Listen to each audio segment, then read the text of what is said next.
Like you say, you live right behind Adam's Pharmacy. Adam, a little patch of wood, you see it. Okay, Tommy?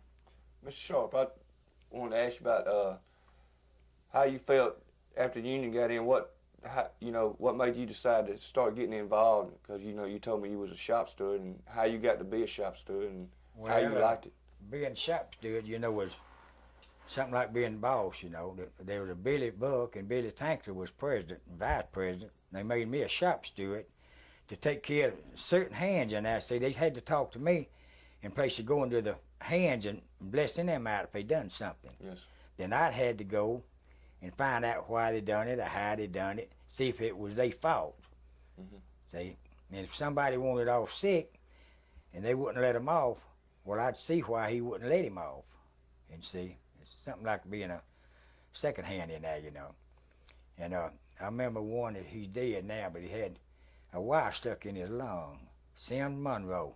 And I got his disability started from the union. Yes. By not being able to work. That's what I done at the shop steward till I, quit in '74. Now, talk about the advantages of a union. The advantages that it's got, union has got good advantages of on your job. If something went wrong on your job and you can't get nothing fixed, you go to the shop steward. The shop steward investigates it, and he gets the bosses to do something about it. Safety, safety. Can you tell me a little bit about some of the changes you've seen immediately, or maybe a little bit down the road after the union got in? The changes is they taking some off of you and fix your job where you could run it if you're a good worker. Now some of them, people that didn't like it because it was lazy. They wouldn't run their job. Them the kind that didn't belong to the union. Now, could you go way back there to the time when they were making that photograph? Could you tell us why the company didn't want a union and what they said about the union people? Well, the union people, when they first come in down there in '34, they said that they'd send union people in there to work and show them people how to work, how to run the job. But my daddy had been in the mill. He worked in there 62 years. He knowed his job, and he didn't want nobody fooling with him. But back then, the union wasn't like it is now. They'd come in there, and they come from up north, they take your jobs away from you. And that's the reason they stuck together. And that's what my daddy told me. I just know what my daddy told me. I was a kid, But he said that the people come in there and take the jobs away from them. So they didn't want that. So they protected their own jobs. That's the only, they didn't have no law back then protects you like you do now. So you had to do your own protection. What did the people in your bosses say about the union back then? And I never talked to my boss, and my daddy never discussed business with me. What did your boss say about the union when you got it in? Y'all was trying to get in and open like a manufacturing. They said a lot of things. I wouldn't want to say what they said. They didn't like it too much. We ain't got to cuss, but They cuss a little, say bad words, and I would too. But see, I try to live for my Lord. Now I can't say all them words. How did it make you feel when they was saying it? Did it scare you or intimidate you? No, I ain't never been scared in my life. I mean, did it make you kind of scared that maybe you'd lose your job? Well, you did lose your job. I guess you was scared. I lost my job, but it didn't scare me. Because I know we was the win. Because I believe in anything that I do. If I didn't believe in it, I wouldn't have been in it. Yes, sir. I believed in the union, and I was in it, so I knew I'd get my job back. And I did. And I stayed in there till I come out in '74. I forget now what year we formed the union in there. 1970? 70. That's what's on our charter. Yeah, well, that's when it was. I forget the years, But I believe in anything that I done, I believed in it. I believed in the union then because it done changed. And we had bad jobs in there then. We had more than we could do. You did. And you come out of that and wring the water out of your socks. Did the working conditions get Yeah, they changed. You see how it is now. They got air conditioning in there, and you don't get nasty. And back then, you couldn't even tell what you was when you come out of there. You got some people been in there a long time. I've talked to quite a few people. I stayed in there 35 years. I'd love to go through there right now and look how modern it is, because I spent a lot of years, all my life in one. Hey, let's hold it just a moment. Mr. Sharpe, could you tell me a little bit about some of these people in this picture right here? Maybe what some of their jobs was, and Yeah, maybe I why can, what made them decide to come out on there? most of them I can. Now this is my daddy on the ride over here. The one He was squatting something like a head loom fixer then. All right, these is bosses right here on the of front the line. weave shop. This third in here, he's a personnel man, and hire and fire the people. That's his name is John Lynch. Now this weave shop boss, I forget his name, but he worked under Mr. Golden. Right, now over here was the card room boss, the fourth in there. Then you got two spinning room bosses, the fifth and the sixth one. And I can't remember now what that last, and he was some kind of boss up in the card room. In a picker room or somewhere, And these others here, they just deputized to stand there because there wasn't enough of bosses. Were they workers in the mills? They were working in the mill. Yeah, they worked in the mill. Then different crews comes up, Like more than them. And my daddy got one of them pictures of that. What they were doing with those guns. What were they doing with the guns? They was protecting. They was there to keep the Union out from coming down the road. Were these people that worked in the mill, do you think they were really actually willing to shoot somebody? Yes, they'd have shot them, but he come down that road. Because you protecting your family and your job, see. Mhm. And you ain't much of a man if you can't protect your family and your job. Because they got law now to do it, but then they didn't have law. You had to be your own law. They didn't have but one law. And he was in Opelika. Can you explain to us, you said that you told me there was only one sheriff. And one and sheriff. he was the one who deputized, You and had you two saw them deputies. with their arms raised, and they said something. Could you describe what you saw? Yeah, they deputized these people. And they raised their hand, the right hand, and to uphold the law and protect, the mill. And that was, his name was John Moon. That was the sheriff. And he had a deputy named Hosey Barnes. And another one, I forget now what his name was. I believe his name was Buck Johnson. Did they pay these people anything for being deputies? No, you didn't have to pay nothing to protect your homes and your job. See, they was protecting their families. How did Really. what made them decide who to make a deputy and who not to make a deputy? And I don't know who decided that now. That was up to the grown people. See, I was a kid. Yes. You don't discuss things with kids like that. Thought you might have, heard them discussing. No, I didn't. You didn't have kids around when you discussed things like that. But I know that my daddy said he's trying to protect his family and his job. And said he told Mama her name was Minnie Hashaw. She was an Indian. And her name was Minnie Hashaw. She said, Minnie, I ain't much of a man if I can't protect y'all in my home and my job. So we kept them out. And we stayed down there as a backup crew. The young'uns did. When they came and seen all y'all with guns, they didn't just turn around and go home, did they? No, they all stood up and down that road there and talked back and forth. Did they ever try to But talk? they never did try to come down in there. Did they ever try to talk to the deputies? Yeah, the deputies went up there to talk to them. They wouldn't let them lie on this here road they were standing on. So they went up to the main road. It was a little dirt road. That's as far as they got. They wouldn't allow them to come down there to talk to them. So they went up and talked to them. But I don't know what they discussed or nothing about it. Yeah. They told them the best thing they could do is turn around and go back. Well, I don't know how long they stayed there, but they come every day for a long time, Did they have picket signs or? No, they was waving their arms and hollering and all that, but they didn't have no guns. I didn't see no guns they had.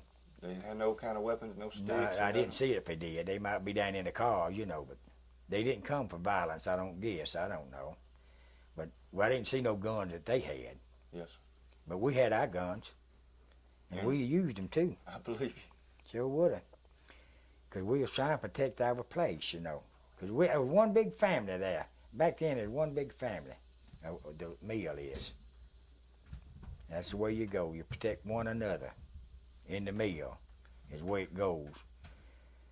If you got a good job, and people are not next to you, you help him and him Working in a cotton mill, I figure, is just like one big family.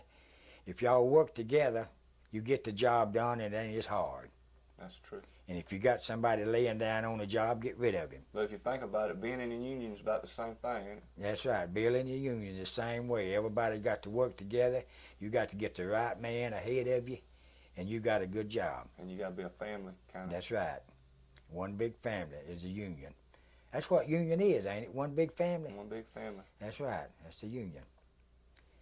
And if they all got to be in the family, they don't need to be in there. You think maybe if some of these people had realized, you know, you really think that these union people were coming down there to take their jobs? They was back then. That's what the people had to give the ideas, you know. I was a kid, like I said. But back then, the union ain't like it is now. They come down there because there's a lot of people up north that didn't have jobs. They was going to take them down in here, see, and spread out, but we wouldn't let them. What, you being a kid, being so young, how did you feel standing there with a gun? You know, how did that make you feel? Well, it really did. I don't know, because, see, I was raised with a gun in my hand. But you wasn't raised with a gun in your hand to shoot people. No, I learned it after I went in service. But, I mean, you know, how did that make you No, feel? well, You might actually have to shoot somebody. I don't know. See, I was down at that station, like I said. But I'd have helped my daddy, because I love my daddy and my mama. If I'd have had to use that gun, I'd have used it. I sure would have. Back then, you didn't think long. I mean, you had to act. Because your parents then might not be like yesterday. They was hard on you. They made you mind, but they learned you to survive. They learned you to protect yourself. Yeah, protect yourself and survive, because they wouldn't allow to help you back then. When did you have your first gun? How old were you when you had your Yeah, I don't know, about 6 years old. Just, get him to say that 6 years ago when he got his first gun. Yeah. How old were you when you got your first gun? I was about 6 years old when I got my 22. 22. But my daddy learned me not to point at no house, no cows. He says, don't never throw your gun up unless you don't shoot. And say, wait till you see what you don't shoot at before you throw your gun up. And never point at nobody, never stick it in the ground. Always learn to tote it right, see. Were you ever in the National Guard? And never kill nothing for the fun. Were you ever in the National Guard? Yeah, I was in the National Guard 30 years. Were you ever called out on strike duty?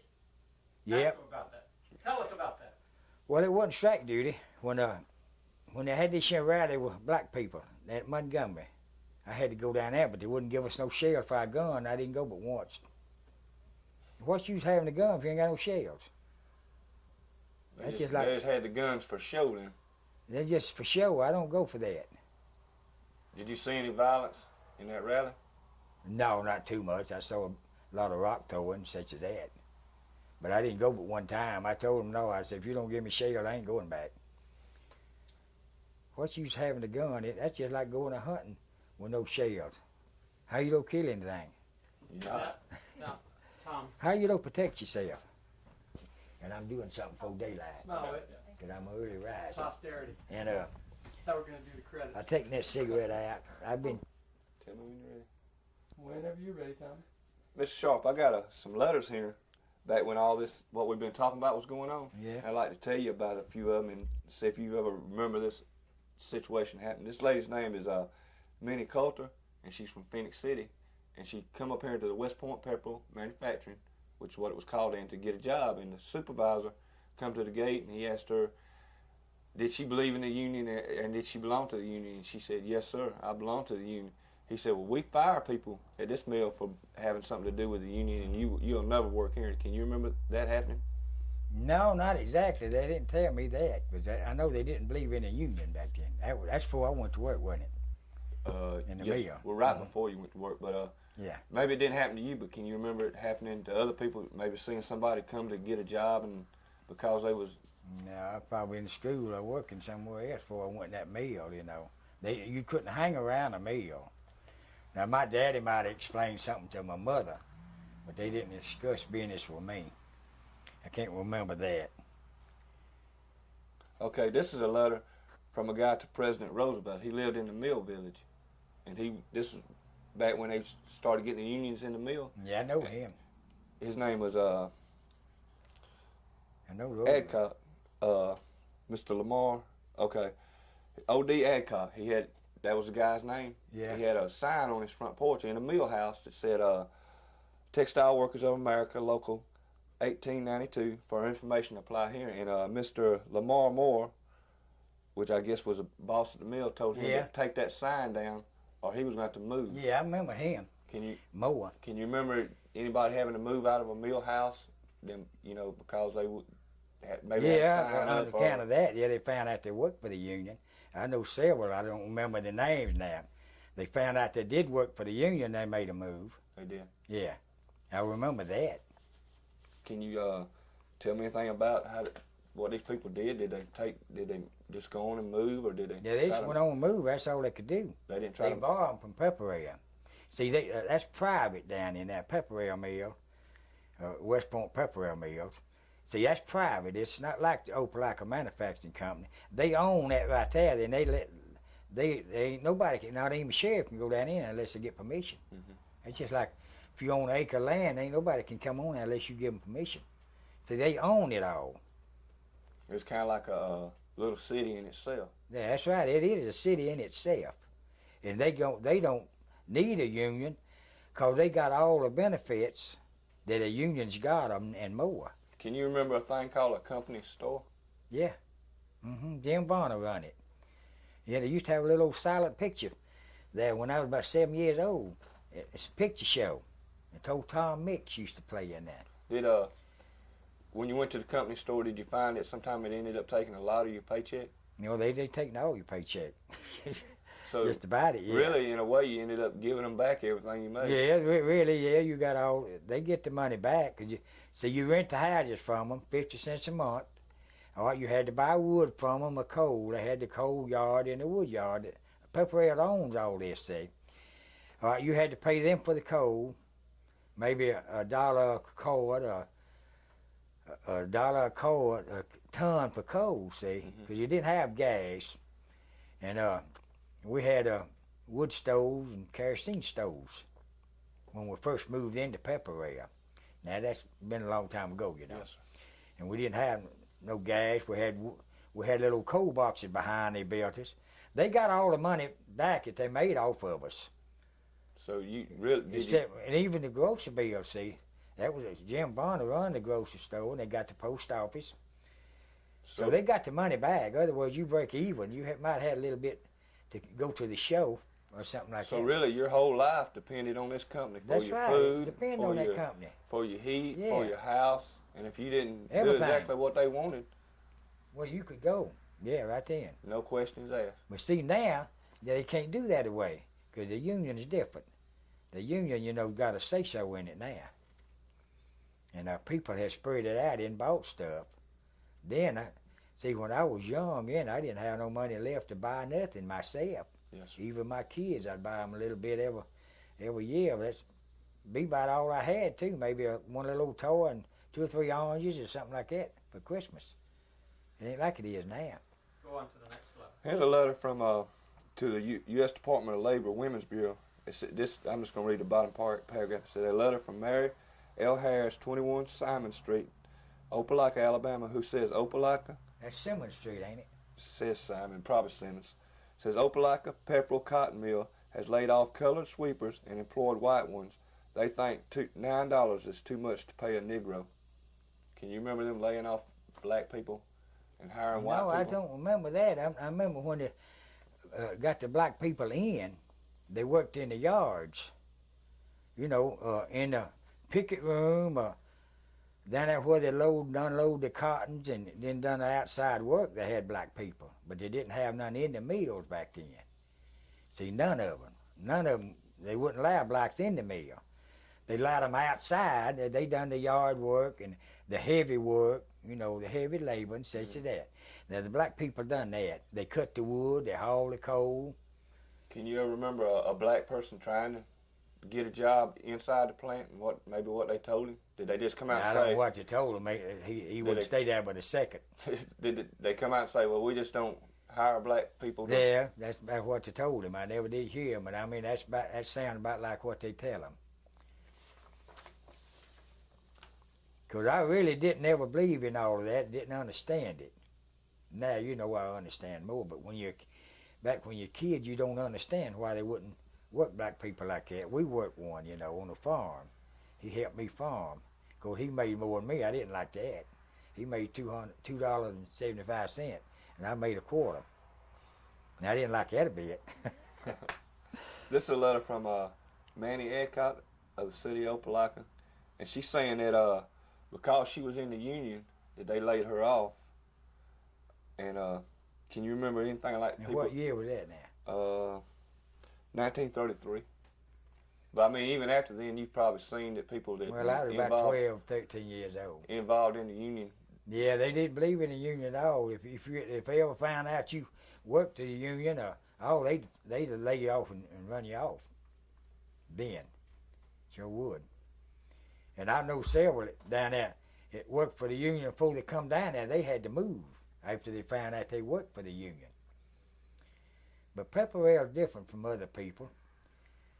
They own the stuff, and they really don't need a union because they got more benefits than the union ever give them. Do you think Right that? now. Do you think that might be to keep the union out? Yeah, that's what it's for, to keep a union out. That's right. That's what they done. Why do you back think then. the companies might want to keep the union out? Why would they go so far as to give their employees more than a union plant just to keep it out? I don't know. That was because they'd have to take some off of the jobs or something like that, see. I mean, that's my belief, that if they had a union in there, a nice union, they'd take some off of them. Because a lot of them got more than they can handle. Do you think it might be because with a union, the people have a say-so and have a voice? No, they'd have a voice. They don't want another voice in there. You think it might be because the owners and management don't want nobody telling them how to run That's their right, plant? sharing the stuff. That's right, that's what it is. Because Pepperell, they still get a lot of the stuff they made down there. In other words, they run your life in there. They ain't like the old mill. The union, you have got a little say-so up there if you got a union. I don't know what kind of union it is now, I don't know whether you belong to the union or not, but Yes, sir, I do. But you got a little say-so if you got a union, a good union. Yes, sir. And you can go to a shop steward and explain to him about your job. Well, he don't see if that's fixed for safety, But see, Pepperell, you can't do that. When you were a shop steward, did it make you feel like you had a little power? Well, you did have a little power. You didn't have to feel like it. You had to feel like it to do your job. Because I helped people in there that really needed help because the boss man trying to run over them. Did it make you feel Because he good? didn't like them. Made me feel good. Yeah, it sure did. And I'd do it again if I had my life to live over. Hold it. Okay. Very good. In the union. One of. Okay, and also. One thing at a time. Yeah, okay. I'll feed him. Yes, go ahead. Mr. Sharpe, I want to get back to when you was 14 and all these union people come in. You ever heard the phrase flying squadron? The what? Flying squadron. No, I didn't hear about no flying squadron. Did I done forgot it? Well, that's What, was that a union? Or? no, sir. The people that come down there, Yeah. they were called flying squadrons Oh, because yeah, they that- would go from place to place. Oh, yeah. Well, they call them Yankees. That's what they called them back then. Yankees. Yankees. That was probably one of the 'Cause nicest. see, that's times the of year. union. That was union. See, what no union down in the South.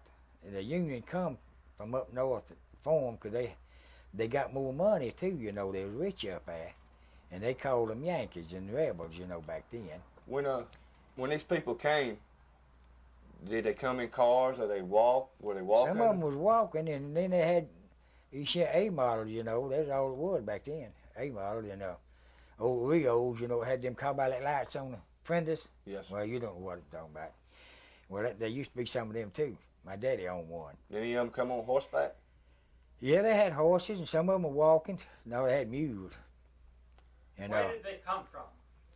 they come from up towards Opelika, well, out of Georgia, I imagine where they come. They come from pretty good ways. See, anything out of Opelika was foreigners in. They called everybody foreigners. Well, most of them said foreigners, you know. When y'all seen them coming down the road, was it exciting or was you? Oh, it was excited to me. Did you 'Cause run up there to see them or? I was about half grown, you know. I wanted to get off a shot. Tell me what you did when you seen them coming. I didn't do nothing. They made us stay right where we was at. I know not to move because my daddy told me to stay right there. But I wanted to get in it, you know, because, you know, 14, you was grown, you know. Yes.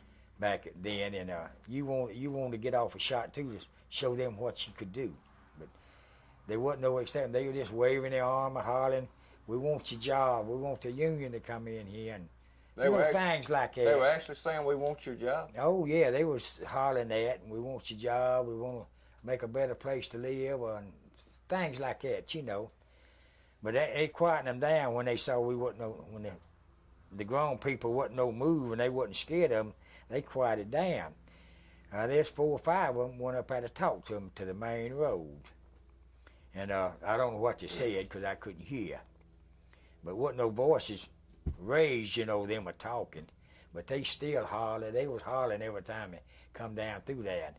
And some of them says, "Here comes them foreigners," or "Here comes them Yankees.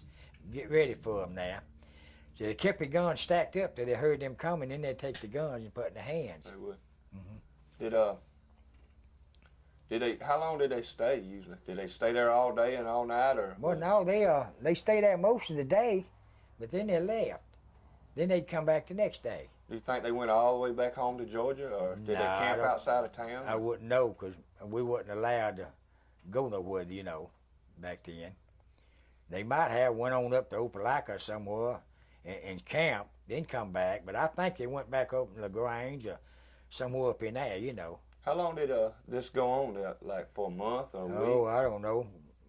2 or 3 weeks, I guess, something like that. I don't really know, but it was a pretty good while to me. Can you think of something that might have happened to finally make them quit coming? No, I can't. I don't know what made them stop quit coming. I guess they just had to give up because the people in Pepperberry wouldn't give up. They was those stay there as long as their job was in deputy. Mm-hmm. You know, they was those save their job some way or another. And that's the reason they had the guns. And but back then, you know, kids kept their mouth shut. Good. That's nice stuff. He went to school with Mama. Okay, good. Do you remember who took the picture and Sorry, hold the picture in your hand. this remember surely they didn't stand around like this all the time. Yeah, there's different people stood like that, different did bunches. They pose for the picture, or was they just? They posed for the pictures while the other people wasn't there. Dad Golden, he was a manager of the weave shop and all. He's the one that taking the picture. And when he wasn't there was a fella out of the spinning room. He's one of these here over here. Now he taking the pictures of that other bunch. How did you get the picture? That belonged to my daddy. Did they give everyone that was Yeah, in this picture they give all the deputies one. So he was a deputy. Can you remember about how many deputies there were altogether? I mean, I know you probably can't remember the exact No, number. I imagine there was 100 of them in all, because they had different shifts. Cause they stayed there 24 hours a day. So different people. My daddy, he'd stay his shift. Somebody else stay their shift. They never did leave. Did the union people ever come at night?